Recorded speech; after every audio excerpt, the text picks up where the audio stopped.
அன்பான உறவுகளுக்கு உங்கள் தமிழின் அன்பு கலந்த வணக்கங்கள். நலம் நலமறிய ஆவல்.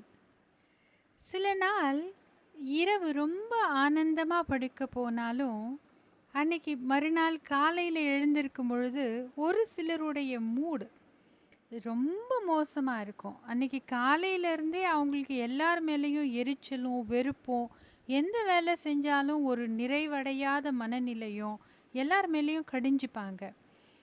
அதே ஒரு சிலருக்கு ரொம்ப சந்தோஷமாக எழுந்துக்கும் போதே உற்சாகத்தோடையும் மகிழ்ச்சியோடையும் அன்றைக்கி பார்க்கக்கூடிய எல்லார்கிட்டேயுமே ஒரு புன்னகையோடு பேசக்கூடிய மனநிலை இருக்கும். இந்த மாற்றங்கள்லாம் மனிதனுக்கு எதனால் ஏற்படுதுன்னு கொஞ்சம் யோசித்து பார்க்கணும். இது பொதுவாக எல்லா மனிதர்களுக்கும் ஏற்படக்கூடிய ஒரு விதமான மனமாற்றம். இந்த மாற்றம்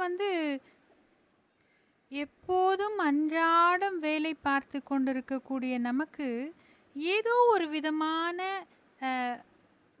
சேஞ்ச் தேவைப்படுது அப்படிங்கிறத நம்ம மனசு நமக்கு புரிய வைக்கிறதுக்கான ஒரு மாற்றமாக கூட இருக்கலாம். அந்த மகிழ்ச்சியான தருணங்கள் எல்லா நேரமும் நம் கூடவே இருக்கிறதில்ல. அதே மாதிரி இந்த கோவப்படக்கூடிய மனநிலையும் எல்லா நேரங்கள்லையும் நம்ம கூடவே இருக்கிறதில்ல.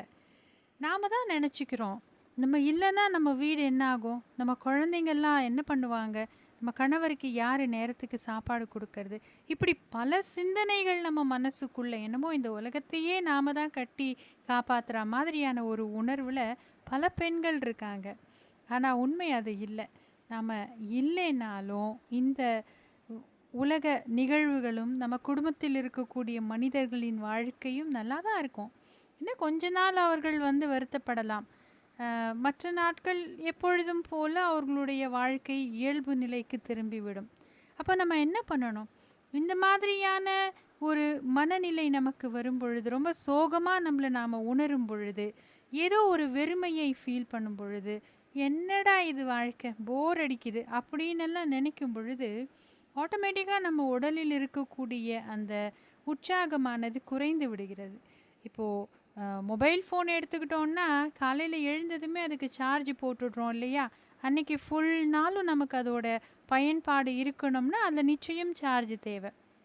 இப்படி எலக்ட்ரானிக் ஐட்டம்களுக்கெல்லாம் சார்ஜ் போட்டு அதை ஃபுல் ஃபார்மில் வச்சுருக்கும் பொழுது மனிதர்களுக்கும் சில நேரங்களில் இந்த சார்ஜ் அவசியப்படுது.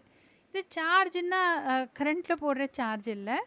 அவரவருக்கு தேவைப்படக்கூடிய ஒரு மன நிம்மதியான சூழலோ, ஒரு அமைதியான ஒரு அவுட்டிங்கோ, இல்லாட்டி விருப்பப்பட்ட இடத்திற்கு போவதோ, இல்லை நல்ல சூடாக காஃபியோ டீயோ சாப்பிட்றதோ, அந்த ஒரு நாள் தனக்காக முழுக்க முழுக்க வேறு எந்த சிந்தனையுமே இல்லாமல் தன்னை ரீசார்ஜ் பண்ணிக்கிறதுக்கு தேவையான எல்லா வேலைகளையும் ஆணாக இருக்கட்டும் பெண்ணாக இருக்கட்டும் நிச்சயமாக செஞ்சுக்கணும். அப்போ தான் அடுத்த நாட்களிலிருந்து நம்மளை உற்சாகமாக நம்மளுடைய பணிகளை நம் வாழ்க்கையில் அன்றாட பணிகளை நடத்தி கொண்டு போக முடியும்.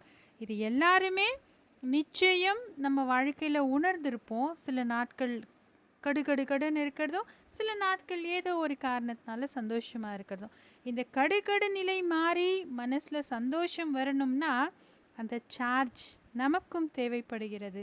அந்த ஒரு நாள் நமக்காக நாம் செலவிட வேண்டும். அப்போதான் இந்த வாழ்க்கையின் மிச்ச நாட்கள் எல்லாம் மகிழ்ச்சிகரமாக இருக்கும். அந்த ஒரு நாளில் நம்ம பண்ணக்கூடிய அந்த செலவு, அதாவது நமக்கு தேவையான செயல்களை நாம் செய்யும் பொழுது நமக்கு ஏற்படக்கூடிய ஒரு மன மகிழ்ச்சி. சிலருக்கு சினிமா போகிறது பிடிக்கும், சிலருக்கு பாடல்கள் கேட்குறது பிடிக்கும், சிலருக்கு நல்லா தூங்கினாலே போகிறோம், நான் ரெஃப்ரெஷ் ஆகிடுவேன் அப்படின்னு ஒரு ஃபீல் இருக்கும். சிலருக்கு கோவிலுக்கு போக பிடிக்கும், சிலருக்கு ஷாப்பிங் போகிறது பிடிக்கும். இந்த மாதிரி எத்தனையோ ஒவ்வொரு மனிதர்களுக்கும் நல்லா சாப்பிடக்கூடிய மனிதர்கள்லாம் கூட இருக்காங்க. எனக்கு இன்றைக்கி பிரியாணி சாப்பிடணும் போல் இருக்குது அப்படின்னு தோணும். இந்த மாதிரி நமக்கு பிடிச்ச சின்ன சின்ன விஷயங்களை நாம் செஞ்சோம்னாலே ஆட்டோமேட்டிக்காக நம்மளுடைய மனம் உற்சாகமடையும். நமக்கும் ஃபுல் சார்ஜ் ஆன ஒரு ஃபீல் இருக்கும். இந்த சார்ஜை வச்சுக்கிட்டு அடுத்த ஒரு வாரமோ ஒரு மாதமோ நம்மளால் சந்தோஷமாக நம்ம வாழ்க்கையை நம்ம குடும்பத்தோடு செலவிட முடியும். நம்மளுடைய வேலைகளையும் எந்த ஒரு கஷ்டமும் இல்லாமல் எரிச்சலும் இல்லாமல் நம்மளால் நடத்த முடியும். அதனால் நமக்காக கொஞ்சம் நேரத்தை நாம் நிச்சயம் செலவிட வேண்டும் அப்படிங்கிற ஒரு எண்ணத்தை மனசில் வச்சுக்கோங்க. வாரத்தில் ஒரு நாளோ மாதத்தில் ஒரு நாளோ நீங்களே முடிவு பண்ணிக்கிட்டு அந்த நாள் யாருக்காகவும் இல்லை, இது எனக்காக மட்டும்தான், நானும் என்னை மற்றவங்க நம்மளை சந்தோஷமாக வச்சுக்கணுங்கிறது எதிர்பார்க்கறது சில நேரங்களில் நமக்கு கஷ்டத்தை கூட கொடுக்கலாம். ஆனால் நம்மளால் நம்மளை சந்தோஷமாக வச்சுக்க முடியும் இல்லையா? அது நாம் யார்கிட்டையும் போய் கேட்க வேண்டிய அவசியம் இல்லையே. அப்போ நாம் நம்மளை சந்தோஷமாக வச்சுக்கிறதுக்கான எல்லா வழிகளையும் நாம் தான் செய்யணும். முடிந்த வரையில் நாமும் நம்மை சந்தோஷமாக வைத்துக்கொள்வோம். அந்த சந்தோஷத்தின் வாயிலாக நம்மை சுற்றி உள்ள அனைவரையும் சந்தோஷமாக வைத்துக்கொள்வதற்கு முயற்சி செய்வோம். நன்றி. மீண்டும் ஒரு சிறந்த சிந்தனையோடு வாங்க தமிழோடு பேசுவோம்.